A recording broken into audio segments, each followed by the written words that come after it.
to thank you all for taking the time and joining us today.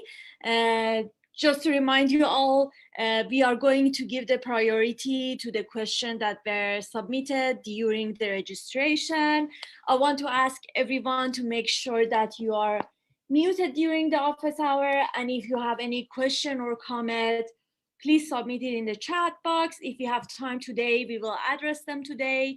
If not, we will prepare a document with all the questions and their answer, and that document will be available on our Seafood Virtual Office Hour webpage of Florida Sea Grant. And at the end of this office hour, I will email everyone evaluation survey and resources that we talked about following the program. So let's stop share, and so we can see each other. Why don't we start with Jason Bolton, our other panelist, to introduce himself? Thank you. So Jason Bolton, I'm the food safety specialist for University of Maine. I also run an academic program called Innovation Engineering that's located in the University of Maine Business School. Thank you, Jason. And I am Razia Farzad, and I'm assistant professor and seafood safety extension specialist with Food Science and Human Nutrition Department at University of Florida and Florida Sea Grant. I think we can go ahead and start asking the question. I hope Cameron join us at some point during the office hour. If not, I'm positive Jason and I can cover the question together. So I'm going to start with a series of questions that we received related to the current pandemic, which is the hot topic these days. And we had many questions about, is there any food safety issues with seafood and COVID-19? Were there any new findings? Is there any new requirement or challenges that seafood sector are dealing with after COVID-19? And there was a general question about how this pandemic affected the seafood industry. Do you want to start, Jason? And I can continue. Sure. Yeah, so that's a general concern. I mean, there were kind of early adopters of best practices associated with preventing COVID-19 spread from worker to worker. And so that's really where most of the research has been around, is worker to worker safety. So that really kind of falls under OSHA and less under the food safety categories.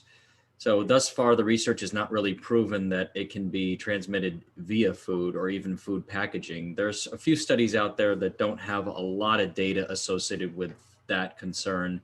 But thus far, the research has really shown that it's not a concern for transmission from, like I said, on the food or on food packaging. And there's been a little research in China, but nothing conclusive. And so the recommendations from the regulatory bodies is still the same. It's worker to worker that is the major concern. Yes, I agree with Jason. There is still no data that COVID-19 can be a foodborne disease.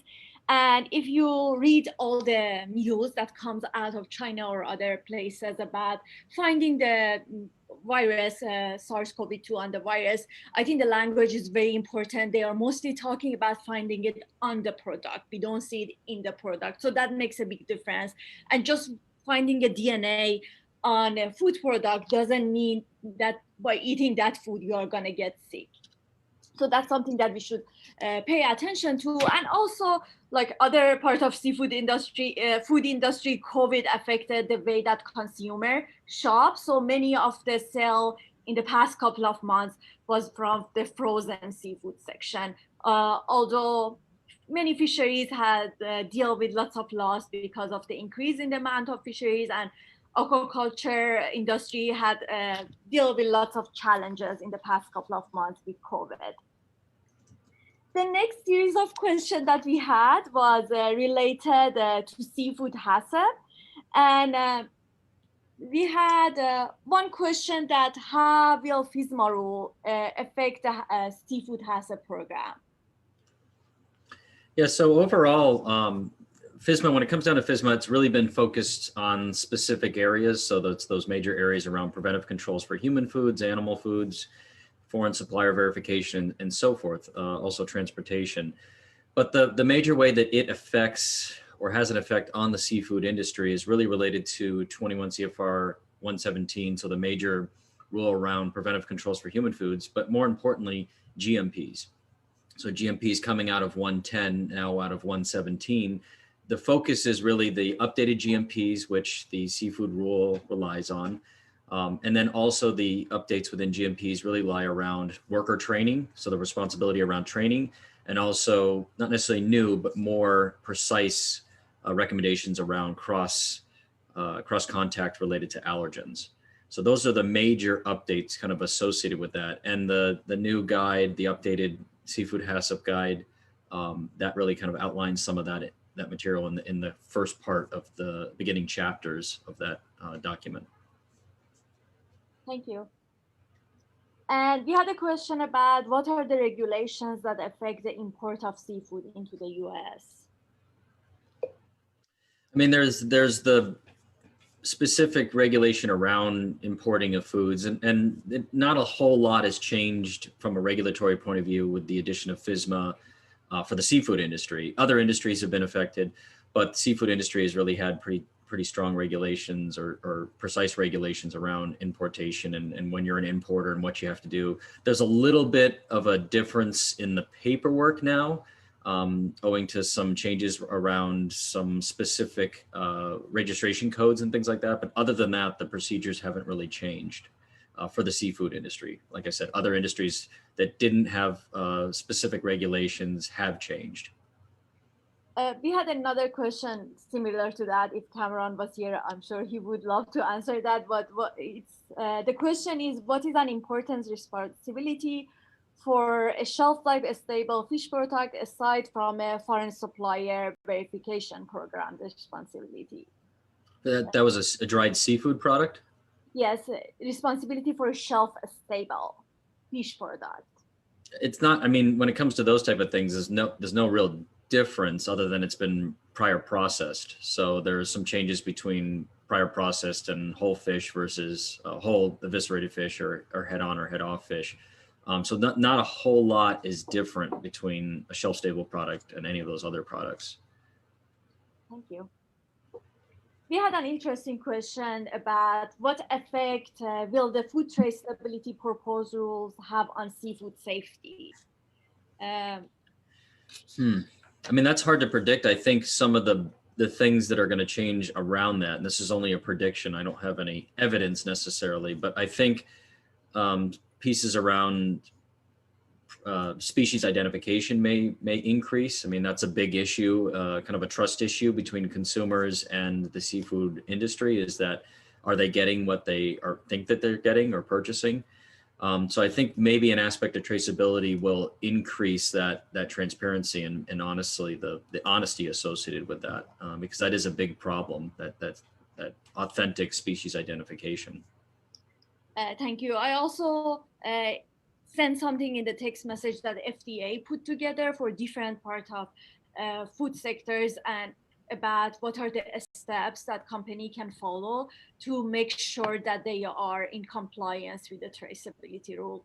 And I think traceability rules is going to affect, like, you need to be more intense about record keeping and have the records of like your supplier, primary processors, fishermen, every single step in the supply chain. And that, you know, if you have a robust recall program, a recall plan, then that should be in there. But we know that consumers want this information. They want to know more and more over the years. One of the trends is they want to know where that seafood is coming from. So that also allows you that transparency for them and your customers.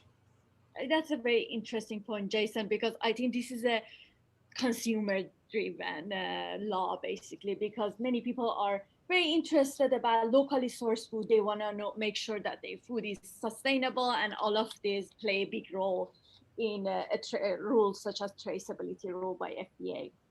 There's quite a bit of new software associated with this. So there's a lot of companies coming out offering different traceability software to try to ease the burden on processors and distributors and things like that. And I think that's kind of an exciting world to the point where you can figure out, you know, maybe a profile around who the harvester was. And so that is added to that, and that's kind of consumer driven also. And NOAA has an aspect of that, and that understanding of things too. They're looking at possibilities of offering those type of services or easing those type of services for many processors. Thank you. We had a question about if FDA is considering allowing the National Shellfish Sanitation Program and Fish and Fisheries guidance, and they are referring to 40 and 45 degree difference between these two guidance.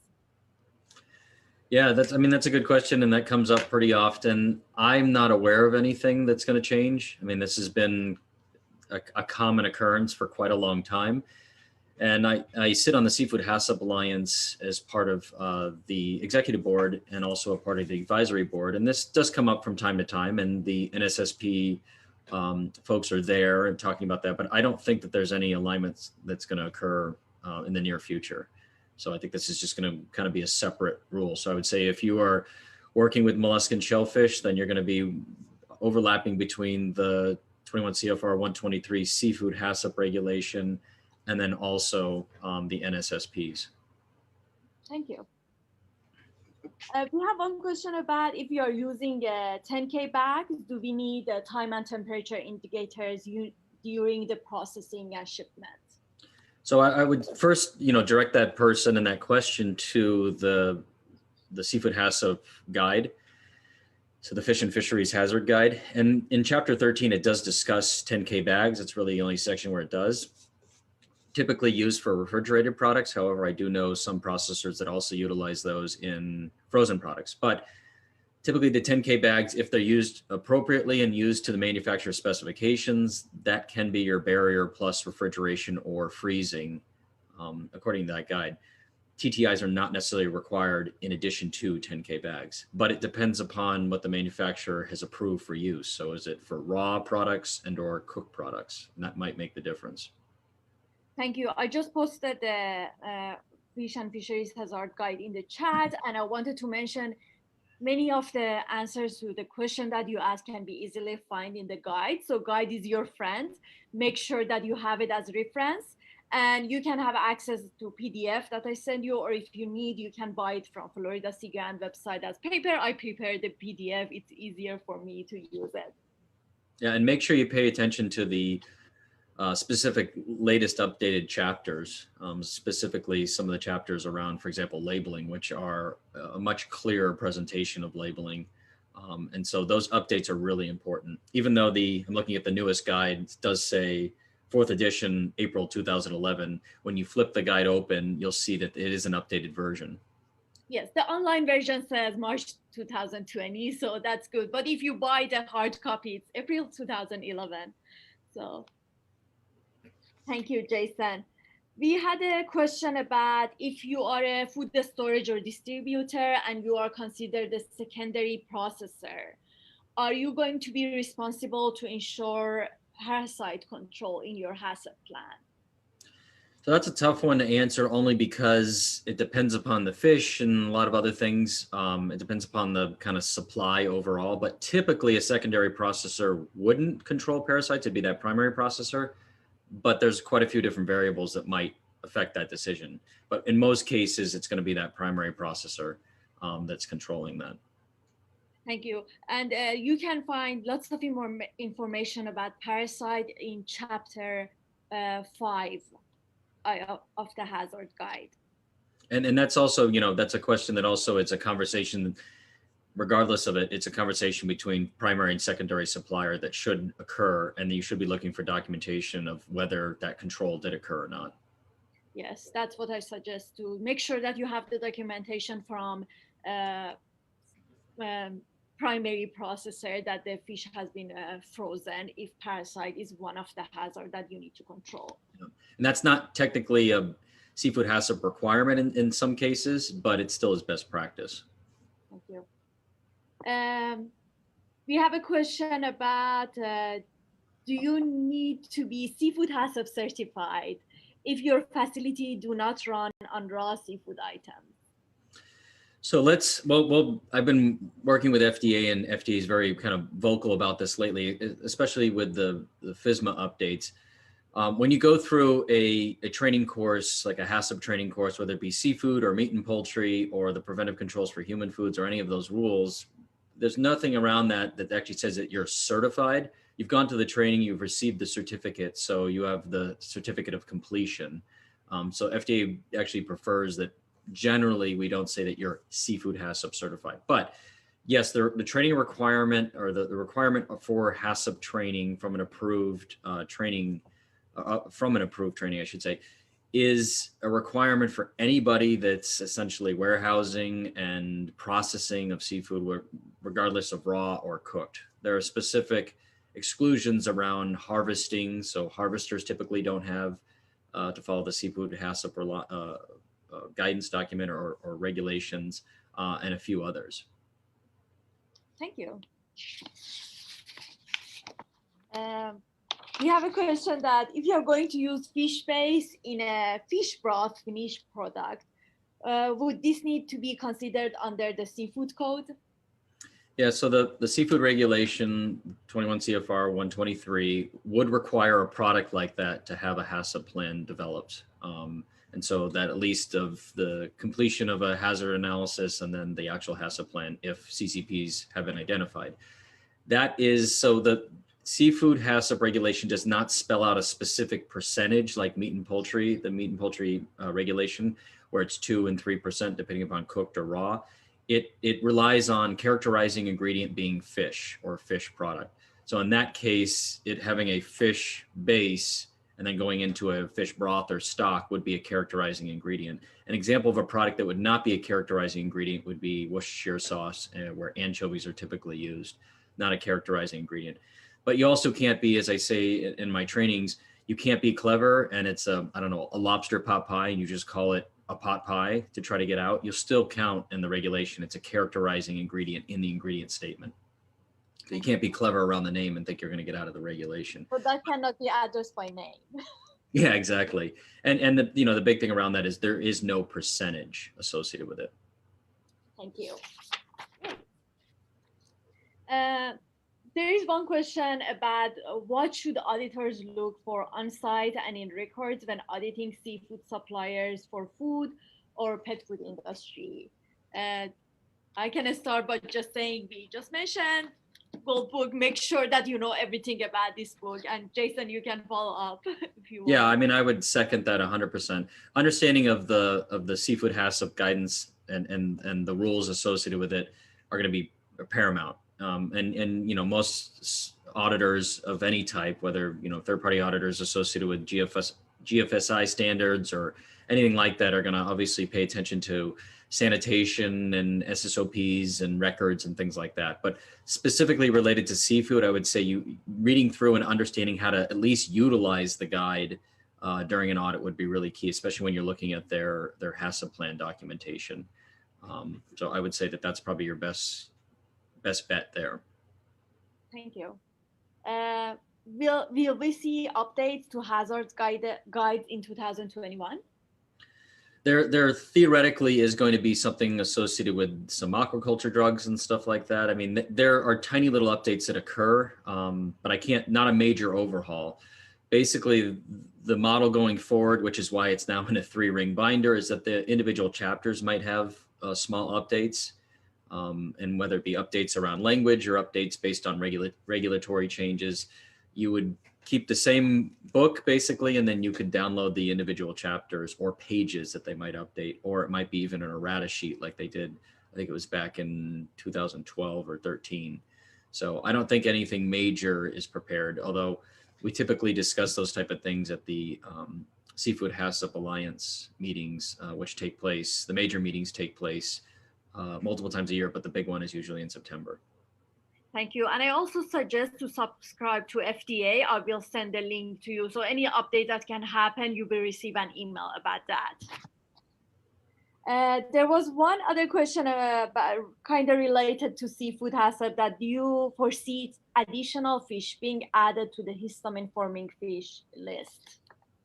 I mean, I can't, it's hard to predict that, but this list of the species of products in this guidance document, or in this book, I should say, are it's pretty extensive. And so I don't foresee them adding additional species, unless for some odd reason there's some odd species that's determined or found, and then that becomes a commonly harvested fish. But I can't foresee that. Thank you. I agree with you. And we had some questions like kind of different from seafood hazard, but very related to seafood safety. The first question was, is there a global safety standard for seafood? Yeah, I mean, we kind of discussed this, and really Codex, I think, is your best bet for that kind of those general standards. They do have specific standards associated with aspects of safety and quality, but mostly safety related to seafood. So I would say that that's the best kind of quote unquote global standard. Yes. However, a lot of the other regulations, you know, whether it be in the EU or UK or Canada or US, there's a lot of overlap. Yes, I will share with you the link of the codex. There are multiple codex related to various food and seafood products that can be helpful. There is a question about Fukushima. What's the deal? So, I mean, I think that might have been an isolated, situation. Basically, it was an isolated situation, and we had to act as kind of reactive, opposed to having a plan in place for things like that. So I think what has really happened, we did a lot of monitoring early on, and monitoring of waters, monitoring of fishery products, and nothing really came from that. But I think what it is we now have a plan. So if something like that were to occur again, we would have a plan on how to monitor and determine whether the supply or products coming in or being imported are safe. And as a result of that, that also that impacted the preventive controls for human foods, because radiological are considered chemical hazards.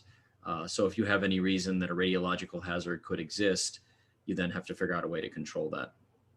Thank you. I agree with you. I did actually a little bit of a study, because that's an old story, so it wasn't in my radar. But I read many papers that they confirm what Jason just said. FDA analyzed many fish that were coming from Japan during those days, and they are still doing the analysis. Even if they find anything in any fish, it wasn't at a dose that is considered toxic for human consumption. So there is no deal with Fukushima. What regulations do you see for plant-based products? Well, I mean, most plant-based products are going to fall under the preventive controls for human foods. So as a processed product that isn't meat and poultry, juice, or HACCP, or things like acidified foods or low acid foods that have their own specific regulations. So those, if you're just developing a plant-based product that's refrigerated, frozen, or dried or anything like that, they're going to fall under the preventive controls rule, even if they mimic a seafood product. But if they have no seafood ingredients, then they're going to be under that rule. So it's going to be developing a food safety plan for production of those products. Thank you. And we had this discussion that many of these plant-based products, because we are advertising them as meat, many meat processors are working to produce them. So it might be hard for them to change to preventive controls that they are not very familiar with. Are there any emerging hazards that we should know about? That's a good question. I mean, I think it still comes back to aspects of worker safety and best practices in plants. I think those are the big things right now. But from a processing point of view, there's some non-thermal processing that is promising, cold plasma and things like that could have some promise. HPP or high pressure processing has been around for quite a while. It's getting a little more popularity in certain products, specifically seafood outside of mollusk and shellfish. So I can't predict anything, but I know that the research around non-thermally processed equipment is becoming more popular. Yeah, and I'm sure if Cameron was here, he would talk about suavetan, that it's very good, but at the same time can be challenging for the food industry if they find a new species of listeria in their plant, and how they have to control it in the future. Well, and I would say an aspect of artificial intelligence and data processing and things like that is becoming more and more popular within seafood plants to automate and to develop customized pieces of equipment for automation. So removing some of the worker error out of things and stuff like that. So I think that is going to be something we see more and more of in the future for food processing as a whole. We have a question that, is it safe to eat fish not kept on ice immediately following the catch? So for the most part, all the recommendations and best practices are once the fish is harvested that it does, you do your minimal processing and or get it on ice. And so ice or some sort of refrigeration. So that's going to be best practice. If it's a histamine producing fish, then it's absolutely, imperative that and a priority that is refrigerated as soon as possible. And there are requirements in the Seafood HACCP guide around that. So So I would say, oh, sorry, no. go ahead. I was like, the answer is no. If you're a commercial producer, it should be kept on ice immediately. Sorry to interrupt you, Jason. No, I was 100% what I was going to say. The answer is no. Okay, where were we? There was a question about what are some updates on GM salmon and GM fish that I can talk about. So in 2015, genetically modified salmon or Aqua Advantage got approved by FDA. Then because of some labeling issue, FDA inactivated the import of the eggs and the fish from Canada. In 2019, the what was the law? It was a National Bioengineered Food Disclosure Law, but was passed. So FDA lifted the imports. So now we have a big farm in Indiana that Aqua Advantage is being raised. They said that they're gonna be available on the market in the fourth quarter of 2020, but we didn't see anything. And I tried to reach out to them to get more information, but there wasn't any information out there. Also, I know that they are working on production of rainbow trout and Nile tilapia, but there are not that many information about the other species that they are working on at the moment. We had a question about what should be the shelf life of a whitefish.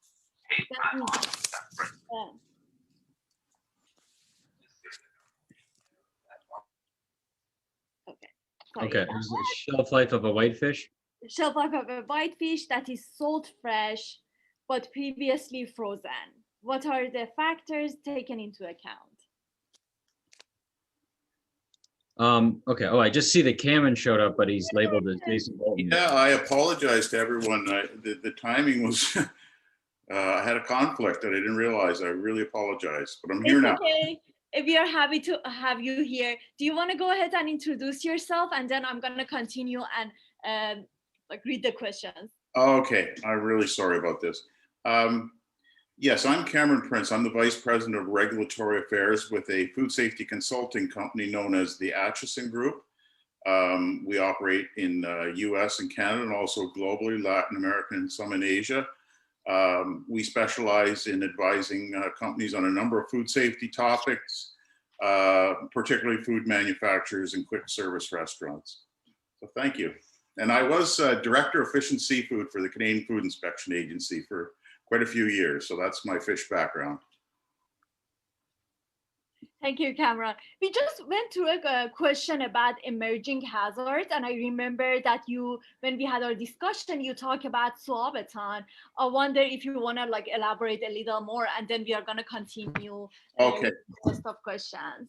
Yeah, I mean, we talked about new hazards, and usually you think of that in the context of new biological, chemical, physical hazards, but one of the hazards definitely for food manufacturers, including seafood and especially ready-to-eat seafoods, that the FDA is increasingly doing what we call kind of playfully swabathons, which means they come in and take a huge number of swabs in your facility.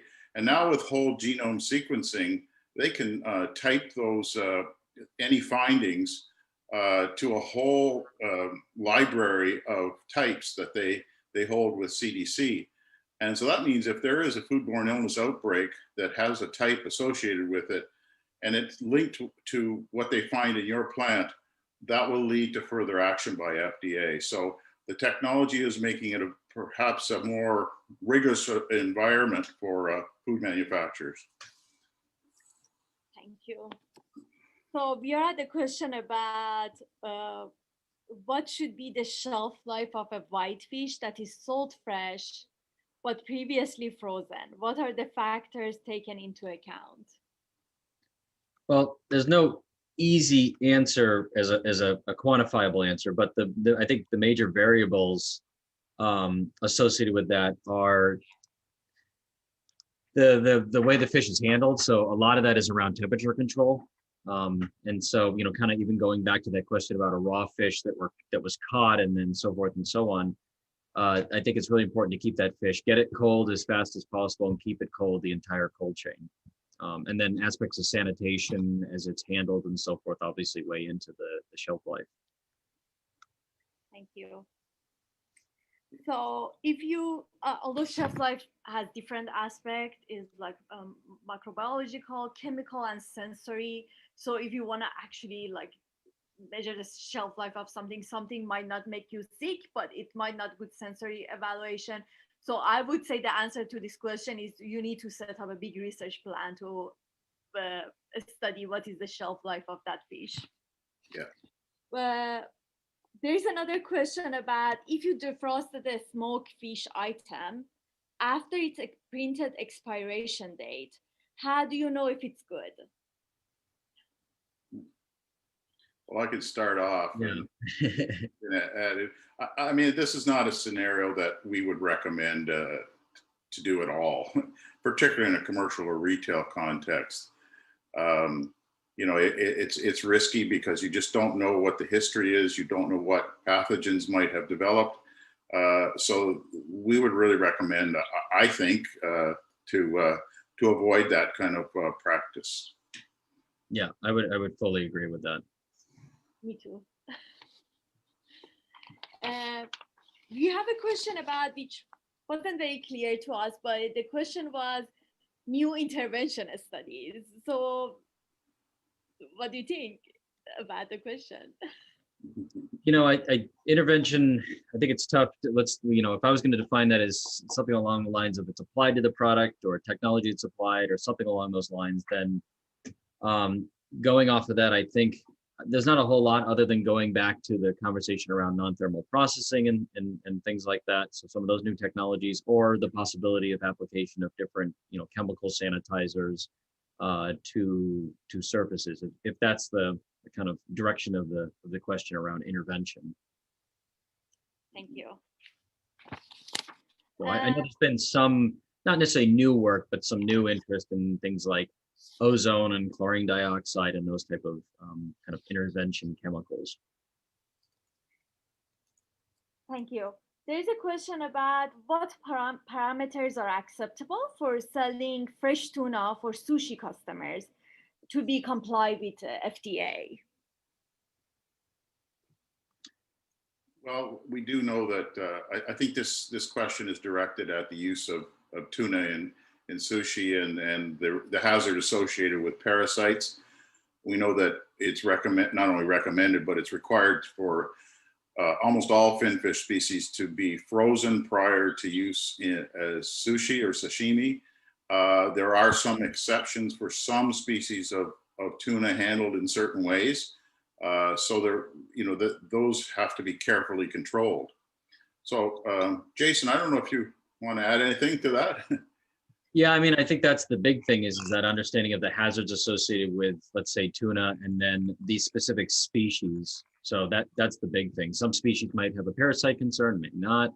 And then that, if that's a concern, then there has to be an intervention or control that hazard via freezing in this case.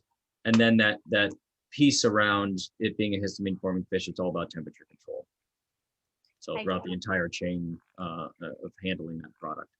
Again, you can get a very good information about if the tuna that you're using is a parasite, is a hazard or not. Table 3-2 from the hazard guide is talking about, and you can easily find the tuna, the commercial name, and the Latin name of the product that you're using. We had a question about how important is seafood authenticity and its verification to seafood industry? And is there any growth opportunity for the industry?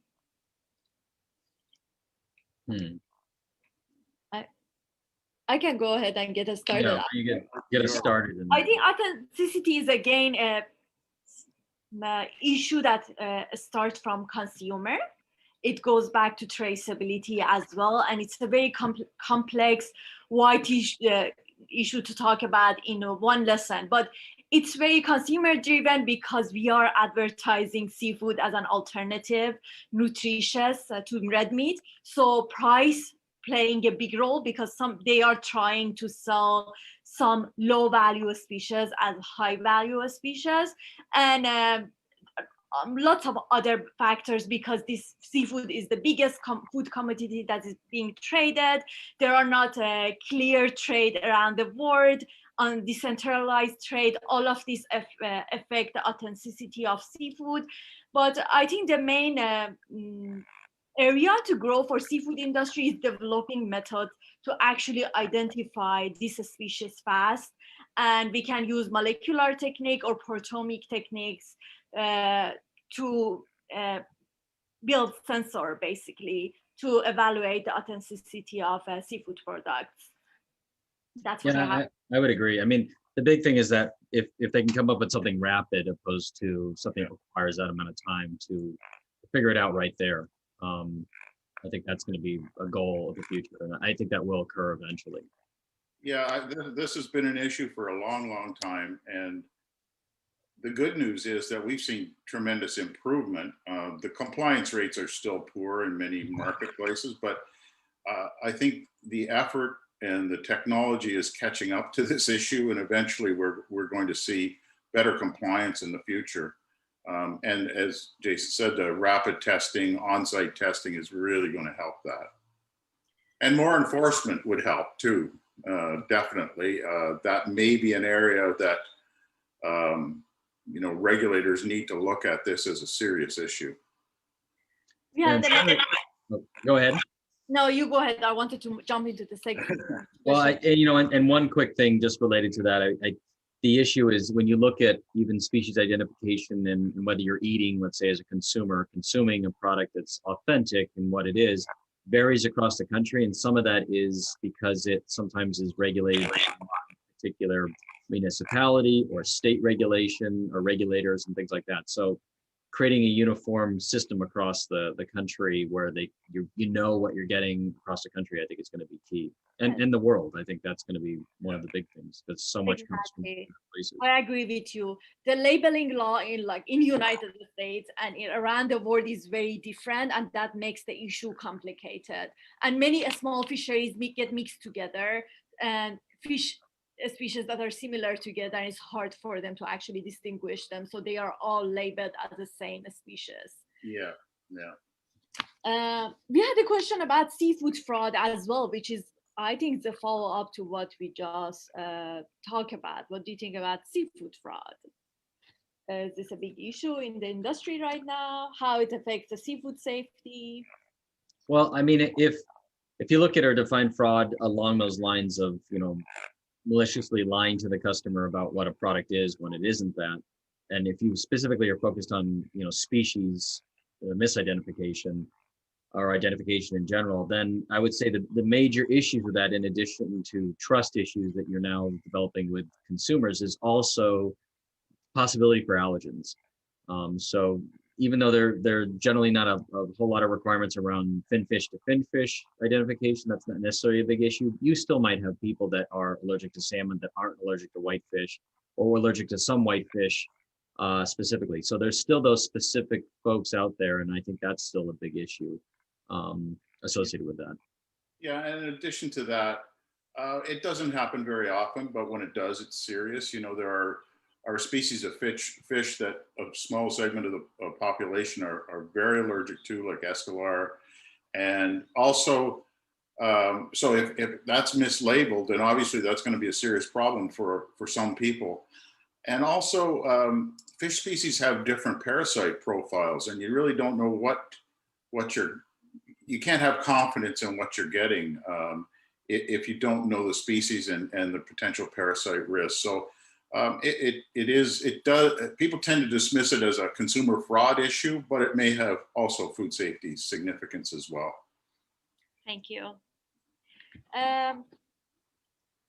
There's a question about what seafood safety information can you provide around vacuum packaged fresh seafood? Well, I think the big thing to think about with vacuum packaging is anytime you change the ratios of gases outside of atmospheric, the Breaking normal. up, Jason. What was that?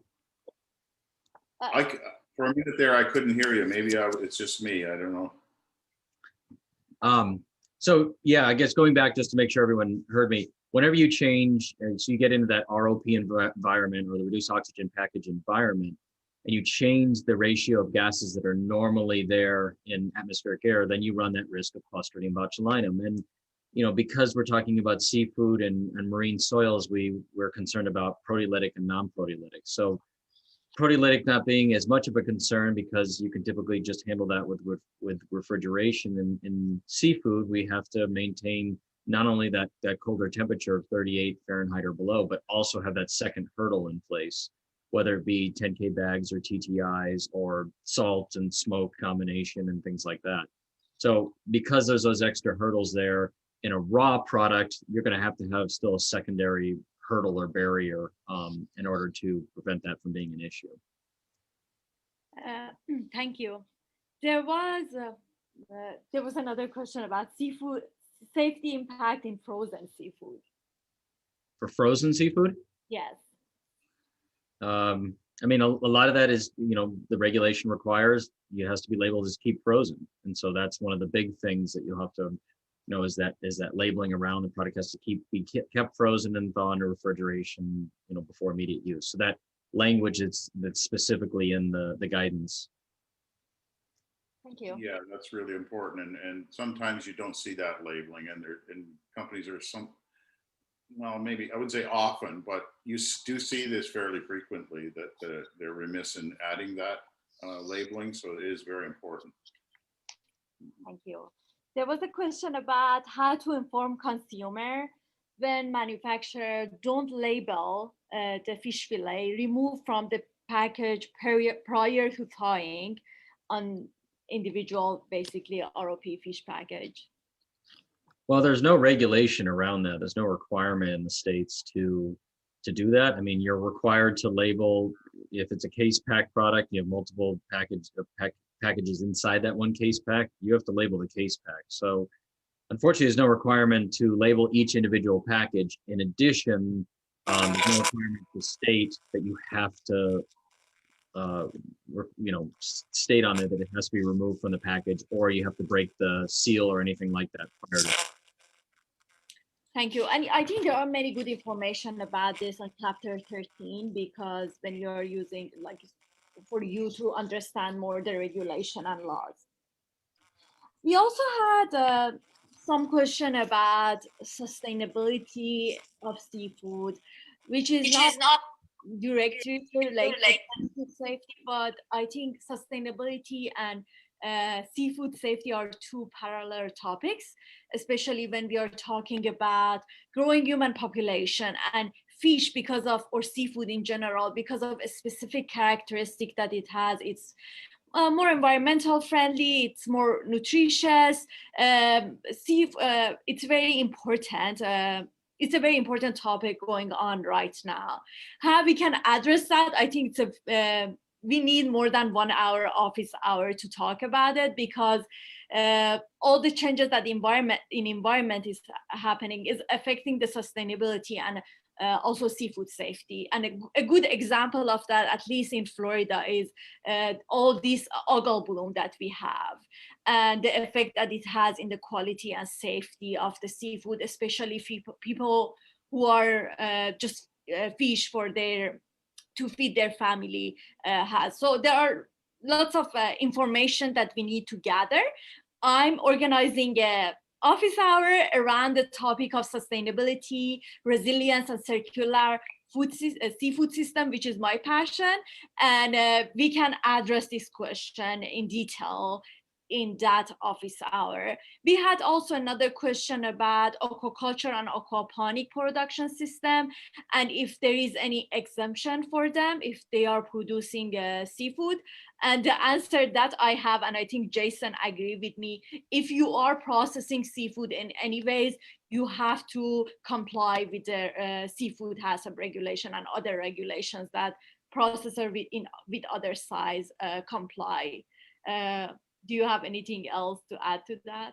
I mean, yeah, that's most folks that are doing that are producing the product. So the production side is, there's some, not necessarily exemptions, but there's some things you don't necessarily have to be concerned with the 21 CFR or the 21 CFR 123. But most folks are eviscerating or maybe heading and things like that. So as a result of that, that immediately throws you in the processing world, and you're going to have to fall under that regulation. So, and perform a hazard analysis and potentially develop a HACCP plan if you identify CCPs that need to be controlled.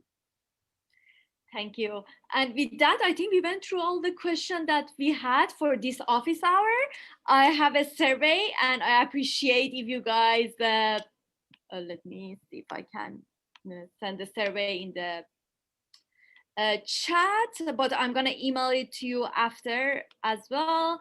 And also, we have a couple of more minutes. I'm happy to hear any comments that anyone have. You can unmute yourself and talk. You have the opportunity now.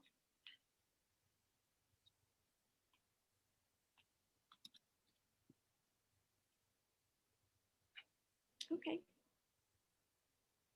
If anyone doesn't have any comment or any questions, I appreciate if you answer the survey, and if our panelists need to catch up another meeting or something else, I'm not going to hold them more in this meeting. No, thank you. Yes, I'm going to go jump on another meeting that I planned on missing, but now I can attend a few moments of it. So take care, everyone. It was, I hope you learned some things, and feel free to reach out to me, jason.bolton@maine.edu. If you have any further questions, I'm more than happy to try to answer those to the best of my knowledge or ability. Thank you. I will send a follow-up email and include the contact information of both Jason and Cameron. Thank you so much both for helping me with this office hour. Thank you. And I also want to say, please feel free, anybody, to contact me via the Atchison Group website. You can get my email. And particularly any questions you might have around the seafood or the traceability rule proposal. We do a lot of work in that area. So I missed that question, so I apologize again for that. And Cameron, you're in Canada right now, or? Yes. Okay, yeah, I've done the exact same thing with many calls in New Brunswick, where that 1 hour difference threw me off. Well, what happened was that someone in our company scheduled me for 11 o'clock. Oh. So then when I got your invitation, I thought it was a mistake. So then I said, no, there's something wrong here. So it's one of those things. I really, anyways, thanks for your patience. Oh, no problem. Yeah. Take care, everyone. Thanks for hosting. Thank you, Jason. Take care. Have a good day. You too. Bye.